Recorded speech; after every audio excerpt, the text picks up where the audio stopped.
আমার এলাকার বাজেট বন্ধ করে দিবেন দেন, আমার এলাকার উন্নয়ন কার্যক্রম বন্ধ করে দিবেন দেন, পুলিশ আমাকে সহায়তা না করার জন্য আপনারা ফোন দিয়ে বলে দিবেন পুলিশ যেন আমাকে সহায়তা না করে দেন, আপনি এডমিনকে প্রশাসনকে বলে দিবেন হাসনাতের এলাকায় হাসনাতকে সহায়তা করতে করিয়েন না দেন, সমস্যা নাই। দিন শেষে আমি এটা বিশ্বাস করি বাংলাদেশের জনগণ আমাদের পক্ষে আছে, কিন্তু সত্য বলা থেকে আমাকে বিরত রাখতে পারবে না। সংসদে চেয়ার তো কি হয়েছে, মানে কি হয়েছে ভাই, একটা লাইফে একটা জীবনে মানে দুইটা ডাল ভাত খায় বেঁচে থাকলেই তো হয়েছে, এর বেশি তো কোনো কিছু দরকার নাই। মানে মাইরা ফেলবেন ফাইন, মাইরা ফেললে একটা বৃহৎ একটা মহৎ কোনো কিছুর জন্য মৃত্যু, একটা স্বাভাবিক একটা বিছানায় পড়ে মৃত্যু, দুইটা তো সেম না। বয়স আমার মাত্র 27 বছর 7 মাস, ছোট মুখে অনেক বড় কথা বলছি।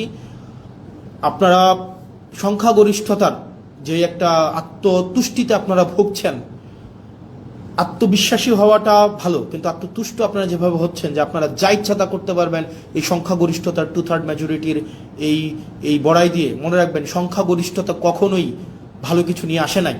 আপনার 96-তে আপনার 91-তে সংখ্যাগরিষ্ঠতা ছিল, আর at the end of the day রাষ্ট্রের সংকটের দিকে আপনারা নিয়ে গিয়েছিলেন।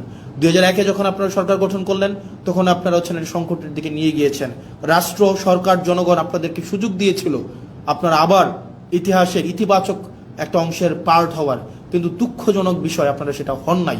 এবং আমাদের অনেক এমপিও আছে বিএনপির মন্ত্রীদেরকে আসলে রাগাইতে চায় না, মনে করে যে এলাকার বাজেট টাজেট বন্ধ করে দিবে, উন্নয়ন কার্যক্রম বন্ধ করে দিবে, তাদের সাথে আসলে সম্পর্ক নষ্ট করে কি লাভ, আবার সম্পর্ক ভালো রেখেও কি লাভ, যেটা সত্য সেটা বলতে হবে। আমার এলাকার বাজেট বন্ধ করে দিবেন দেন, আমার এলাকার উন্নয়ন কার্যক্রম বন্ধ করে দিবেন দেন, পুলিশ আমাকে সহায়তা না করার জন্য আপনারা ফোন দিয়ে বলে দিবেন পুলিশ যেন আমাকে সহায়তা না করে দেন, আপনি এডমিনকে প্রশাসনকে বলে দিবেন হাসনাতের এলাকায় হাসনাতকে সহায়তা করতে করিয়েন না দেন, সমস্যা নাই। দিন শেষে আমি এটা বিশ্বাস করি বাংলাদেশের জনগণ আমাদের পক্ষে আছে, দেবিদ্বারবাসী আমার পক্ষে আছে, এবং আমার বরাদ্দ বন্ধ করে দেওয়া, আমার এলাকার পুলিশকে আপনারা ফোন দিয়ে বলে দিবেন আমাকে যেন হেল্প না করে, কোনো সমস্যা নেই। আপনি ধরেন এটা যদি মনে করেন আপনার এই ক্ষমতাটা স্থায়ী, এটা সবসময় থেকে যাবে, এটা এটা মানে মানে এটা কোনোভাবেই সম্ভব না। মানে আপনারা আমাকে অসহযোগিতা করেন, ওয়েলকাম। দেবিদ্বারবাসী জানে, দেবিদ্বারবাসী এমনি 17 বছর ধরে বঞ্চিত ছিল, হয়তো আর কিছুদিন থাকবে। আপনারা আমার হয়তো উন্নয়ন কার্যক্রম আটকাই দিবেন, আমার বিভিন্ন কাজ আটকাই দিবেন, পুলিশ হয়তো আমাকে অসহযোগিতা করবে, অ্যাডমিনিস্ট্রেশন আমাকে হয়তো অসহযোগিতা করবে, কিন্তু সত্য বলা থেকে আমাকে বিরত রাখতে পারবে না। সংসদে চেয়ার তো কি হয়েছে, মানে কি হয়েছে ভাই, একটা লাইফে একটা জীবনে মানে দুইটা ডাল ভাত খায় বেঁচে থাকলেই তো হয়েছে, এর বেশি তো কোনো কিছু দরকার নাই। মানে মাইরা ফেলবেন ফাইন, মাইরা ফেললে একটা বৃহৎ একটা মহৎ কোনো কিছুর জন্য মৃত্যু, একটা স্বাভাবিক একটা বিছানায় পড়ে মৃত্যু, দুইটা তো সেম না।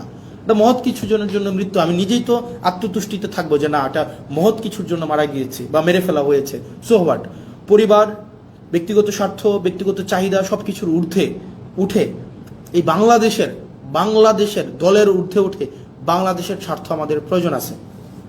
বিএনপির আপনারা যারা আছেন, সরকারের আপনারা যারা আছেন, শুধু তো সরকারের বিএনপি নাই, সরকারের গণ অধিকার পরিষদ আছে, সরকারের রাষ্ট্র সংস্কার আছে, আন্দোলনের সাকিব ভাই আছেন, আপনারা যে চুপ করে থাকেন এগুলো বাংলাদেশকে খুব দুঃখ দেয়, বাংলাদেশের মানুষকে খুব দুঃখ দেয়। যারা জুলাই রাস্তায় নেমে আসছিল, এই জুলাই যারা রাস্তায় নেমে আসছিল তারা আমাদেরকে এমপি বানানোর জন্য রাস্তায় নেমে আসে নাই, তারা রাষ্ট্র সংস্কারের জন্য আসছিল। দুঃখজনক বিষয়, আপনারা কার প্ররোচনায়, কার কথায় বা কিভাবে আপনারা একটা ব্যাকওয়ার্ড মুভ নিয়েছেন সেটা আমাদেরকে অনেক বেশি আমাদেরকে কষ্ট দেয়।